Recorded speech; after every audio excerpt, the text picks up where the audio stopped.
Are you struggling to compete with the big players in your market or in your industry? Are you having trouble reaching the right audience with your content? It's time to stop feeling overwhelmed and start working smarter. In this video, we'll show you how to use keyword search tools to boost your SEO and reach more potential clients.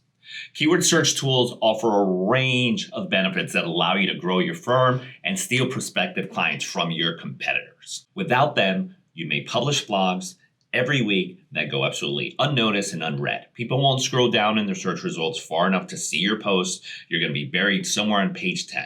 But by incorporating SEO-friendly keywords in your pages, you get more eyes on your content because they rank higher in the search engine results. But you'll waste time and energy with little reward if you don't choose them carefully.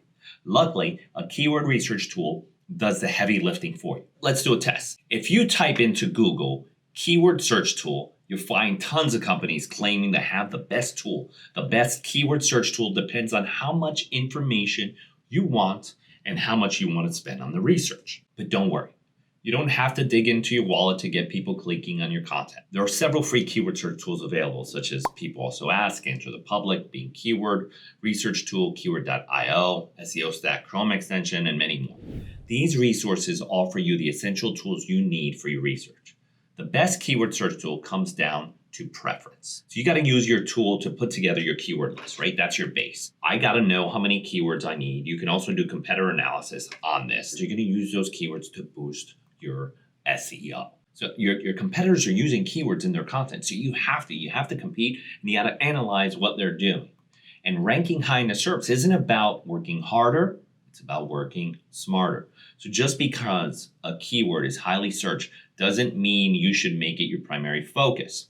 I agree. You do have to build out your main silo keywords that are your service pages and your location service pages. You know, your car accident lawyer, your personal injury lawyer, slip and fall lawyer, medical malpractice lawyer. Those main keywords are highly competitive until you localize them, and then until you think of longer tail keywords that do have search volume. So when you're doing that keyword research, you want to make sure there's keywords that have search volume and you're creating a location that has a good population. So you can use these free SEO keyword search tools like BuzzSumo to dig deeper into your research. This tool allows you to see how many views a keyword is getting and the platforms people are using for viewing that keyword. By choosing a less competitive keyword, you'll have a better chance of standing out in a crowded field. So take the time to research keywords before you even start writing, and you'll see all the juicy lead generating benefits from your content. Thanks for watching. We hope this video has helped you on your content journey to the top of the search results. Remember, it's about working smarter, not harder, and reaching the right people with the right content at the right time.